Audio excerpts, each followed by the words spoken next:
বেহানিয়া তে দিলে জানিয়া। এই বাবু তোর ফোন বাজছে। এই বাবু, এই শয়তান, কানের মধ্যে কি তুলসী পাতা ঢুকিয়ে রেখেছিস নাকি? হ্যাঁ, শুনতেই পায় না। হ্যাঁ, বেবি গার্ল, আমার ছেলের বাচ্চা ফোন করছে। আমার বাবু বাবা হয়ে গেল, আমি দাদু হয়ে গেলাম, ওটা আবার মেয়ে বাচ্চা হয়েছে। তার মানে আমার নাতনি আমাকে ফোন করছে।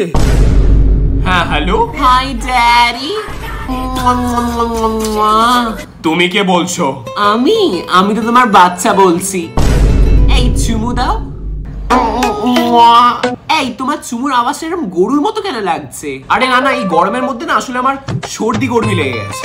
তাই আমার ড্যাডি সর্দি লেগে গেছে। আমি তোমাকে কতবার বলেছিলাম কালকে ওতে এসি রুম না বুক করতে, তুমি তাও এসি রুম বুক করলে, দুষ্টু ছেলে। আচ্ছা ড্যাডি শোনো না, বলছি তুমি আমাকে 599 টাকা একটা নেট রিচার্জ করে দিতে পারবে? 599 টাকার নেট রিচার্জ? কেন? হ্যাঁ করে দাও না প্লিজ, নালে আমি আর বাবুকে রাত্রিবেলা ছবিগুলো পাঠাবো কি করে হোয়াটসঅ্যাপে? তুমি আমায় হোয়াটসঅ্যাপে কিছুই পাঠাবে? নাচি ওরা ব্যান্ডকে লড়ে। আরে আমি আমার সেলফিসে কথা বলছি। না না, আমি টাকা পাঠাতে পারবো না, আমার একটুখানি টাকার শর্টেজ চলছে। পয়সার অসুবিধা? তোমার কি করে পয়সার অসুবিধা হতে পারে? তুমি তো 50 লাখ টাকা চাকরি করো। 50 লাখ টাকা? হ্যাঁ, আর তোমার বাবা তো টিসিএস এর মালিক।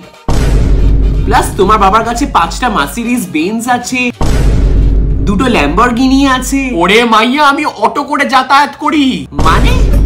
ল্যাম্বরগিনি আমার গিন্নি আমার মাথায় ল্যাম্পোস্ট ছুঁড়ে মারবে। আপনি কে বলছেন? ওরে ছুরি, আমি তোর ড্যাডি ড্যাডি বলছি, গৌরবের বাবা বলছি আমি। হোয়াট? ওই ছুরি, অন্য ছেলেকে দিয়ে নেট রিচার্জ করানো হচ্ছে। হ্যাঁ, বাবাকে ফোনটা দে, তুই তোর বাবাকে ফোনটা দে। সরি আঙ্কেল, না না না, অন্য ছেলেকে ড্যাডি বলা হচ্ছে। বাবা বলছে যে তুমি আমার ফোনটা দেখেছো। আরে এই তো আমাদের মহারাজ চলে এসেছে। আয় আয়, বস বস। বাবু তুই এক কাজ কর, এই নে চেক বই ধর, এর মধ্যে একটা 50 লাখ টাকার চেক লিখে দে তো আমাকে। 50 লাখ টাকার চেক মানে? না না, আমার গুণধর সন্তান তো নাকি 50 লাখ টাকা চাকরি করে, আর আমি বাবা হয়ে জানতেই পারলাম না, অন্য মেয়ের থেকে জানতে হচ্ছে। শয়তান হারামজাদা। আরে বাবা আসলে, আর তোর বাবা নাকি টিসিএস এর মালিক। ওরে আমাকে কি দেখি তো রতন টাটা লাগে? হ্যাঁ সরি বাবা। ওরে কুত্তার বাচ্চা, 10 টাকা ফুচকা কেনবার সময় তুই পাও ফুচকা চাস, আবার 50 লাখ টাকা চাকরি? হ্যাঁ দাঁড়া, তোর হচ্ছে তোর কাছে আমি ধরে